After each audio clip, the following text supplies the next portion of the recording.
Hello bachcho, let's read this question. The question says that when two bodies stick together after collision, the collision is said to be partially elastic, elastic, inelastic, perfectly inelastic.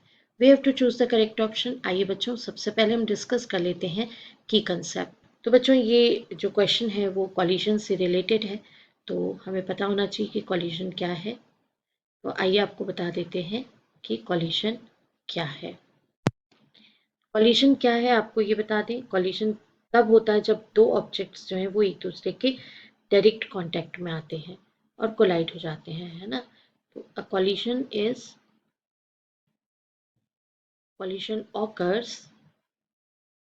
when two objects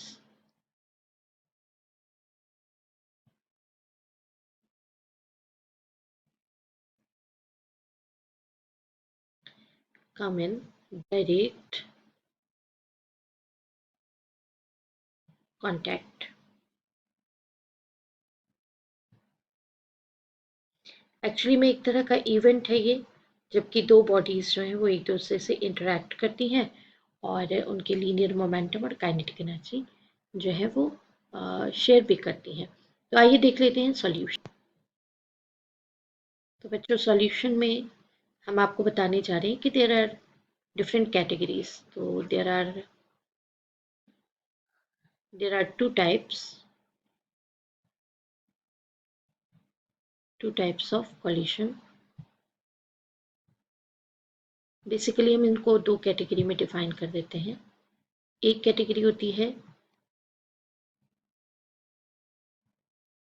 elastic coalition and another with inelastic collision। Elastic coalition और inelastic coalition की बात है, but हमें यहाँ पर पूछा गया है कि when two bodies stick together after coalition. तो इसका मीनिंग ये है कि एक बॉडी जो है वो मूव ऑन हो रही है, वो यहाँ पर दूसरी बॉडी के साथ आकर के स्टिक हो जाती है। तो स्टिक होने के बाद after coalition they move together, इस तरीके से स्टिक होकर के ये हो गया कि बॉडी जो है वो क्या हो गई, स्टिक टुगेदर,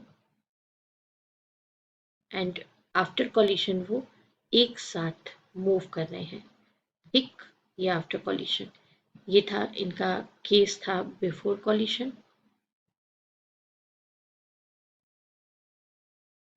और ये केस हो गया इनका आफ्टर कॉलिशन। राइट बच्चों, तो एक साथ चल रहे हैं, तो इस कंडीशन में क्या होगा, तो क्या कहा जाएगा, इस तरह के कॉलिशन को क्या कहा जाएगा। तो in this type of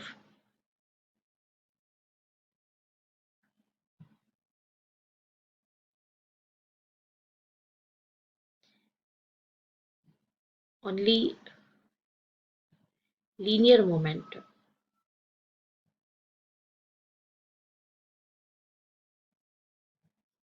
remains conserved,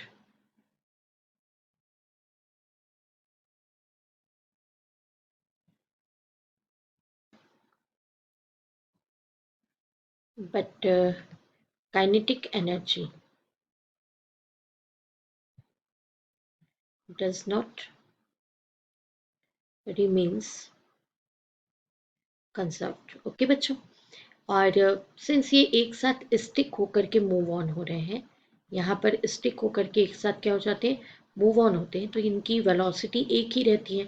after मतलब बिफोर अगर मान लीजिए इनका वेलोसिटी v1 v2 है, बट आफ्टर कॉलिशन इनका वेलोसिटी कैसा रहेगा, एक ही रहेगा, मतलब इसमें v1 v2 होने का कोई चांस नहीं है।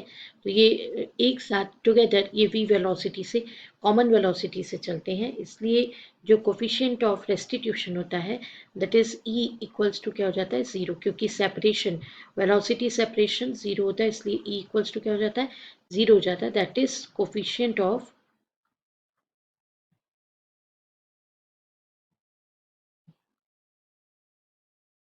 Restitution, that is equals to zero. और ये केस केवल और केवल परफेक्टली इन इलास्टिक कॉलिशन में ही हो सकता है, इसलिए option D is the right option. I hope you understood it well. Best of luck. Thank you.